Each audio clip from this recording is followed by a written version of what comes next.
सर्व मित्रमैत्रिणींना नवरात्रीच्या खूप खूप शुभेच्छा. नवरात्र सुरू आहे म्हणून जरा वेगळा व्हिडिओ घेऊन आले, पण महत्त्वाचा आहे. माझा नवरा खूप मनोभावे पूजा करतो. मी तर करतेच, पण त्याला पण खूप आवड आहे.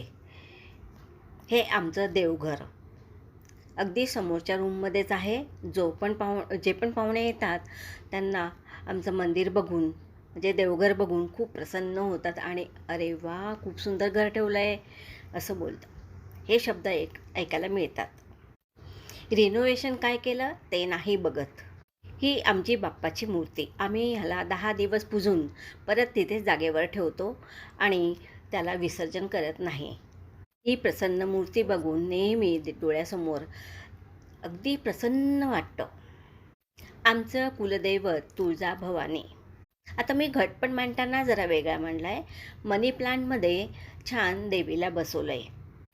पहिल्यांदा 5 धान्य घालून मी छान घट बसवायचे, पण खूप कधी त्याला चिलटं बसायची, म्हणजे किडे बसायचे आणि वास यायचा. आता अखंड दिवा राहावा म्हणून छान भीमसेन कापूरची मोठी वडी घालून घ्यायची आणि लवंगसुद्धा घालून घ्यायची. त्यामुळे लवंगिनी सुगंध आणि भीमसेन कापूर घातल्यामुळे ऑक्सिजन मिळतो दिव्याला आणि झाकण ठेवून मस्त दिवा अखंड राहतो.